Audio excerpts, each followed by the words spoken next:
What up? We're here day four of the Animal Liberation Conference. We're about to head to the march, the huge march, which is incredible. If you don't know who these two are, you're probably living under a rock or something, and you should probably unfollow me and just... Anyway, I'm kidding. But I'm sure with Natasha and Luca from That Vegan Couple, I'm sure you know them, they're incredible. And yeah. He has to say this, otherwise I'll push him out the door. Yeah. And you know, I think there are many things that we could talk about, but real quick, I would love to know, I think I can guess, but I would love to know, what is the question that you get asked the most frequently? What do I do with my non-vegan partner? Yes. Really? Partner? Yeah. More than parents?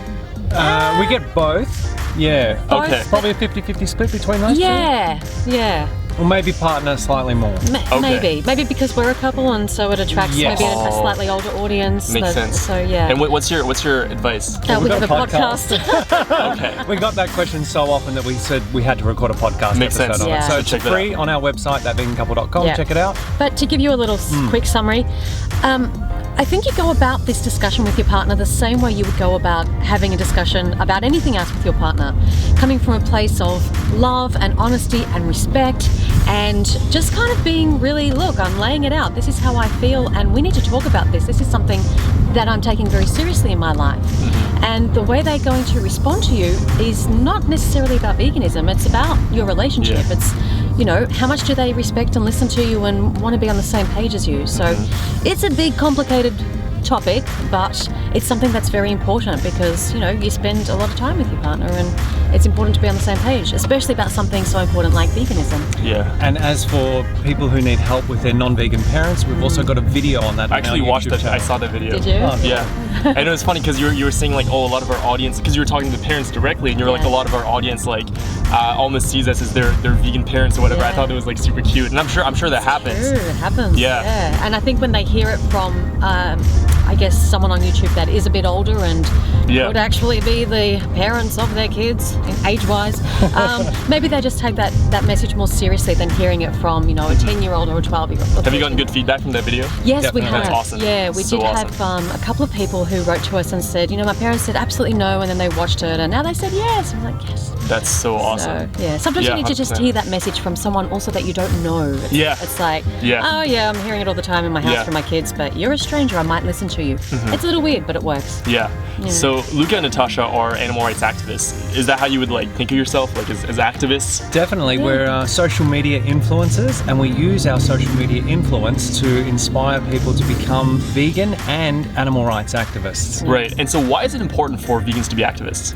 Because going vegan, Is not the most we can do. it's the least we can do.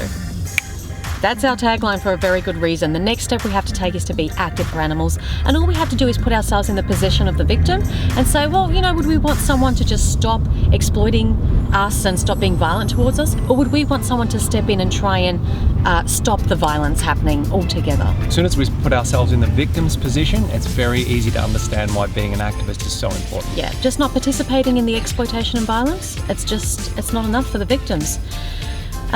So part of what we're trying to do is not only normalise veganism, but also normalise animal rights activism, because the normal thing to do is to intervene in the violence and try and help the victims. Yeah. And you're on tour right now to inspire people to get active. Yeah. Where's your tour basically going to go so people can get a sense? Yeah, sure. Yeah. So we've got 6 cities in Canada starting next week in Vancouver. And we go from west to east coast, and then we go to Europe and we visit about 16 cities. And in each city we're giving an activism workshop where we educate, inspire, motivate and empower vegans to become animal rights activists. And then we've arranged some actions in each of those cities, haven't we? Yeah, we've got a cube, a vigil, disruption in many places. We're also screening the animal rights film Dominion. And I feel like I've missed something. We're also going to be speaking at a number of animal rights conferences and events. So Lots coming up. You can find everything on our Facebook page, That Vegan Couple. Click on events and that's where we'll be. And also we'll be making announcements every week on Facebook and Instagram about where you can find us and follow us and get involved with us to become an animal rights activist, because it's so much what the movement needs. You know, we've been talking about this today. We have enough vegans. We need all those vegans to become animal rights activists. Amazing. And quick take, for people who want to become active and who want to do more for the animals, what's your number one tip or number one thing you would tell them? I would say join Anonymous for the Voiceless, the Save Movement and Direct Action Everywhere chapters in your local area. And if there aren't any, start one. Yeah. We actually have a link on our website. I will mention that. It's thatvegancouple.com. You go to the Activism link and there's a whole heap of information there and links to each of the websites for the groups that Luca just mentioned. So you can use that as a resource and just do it. Don't be afraid. You've got nothing to lose. You've got everything to gain. And when vegans say going vegan was the best thing I ever did and I only wish I did it sooner. Yeah. Well, every animal rights activist will tell you that So becoming an animal rights activist was the best thing I ever did and I only wish I'd done it So true, so true. Yeah. So on that, thank you so much for joining us today. Thank you you so much to you for watching this video. Hope you're inspired. And I was gonna say check them out, but you probably know them if you're watching this. So and thank you for your work. thank you so much. Thank you for everything you do as Appreciate it well. so much. All right. Have an incredible rest of your day. Thanks everyone. See ya.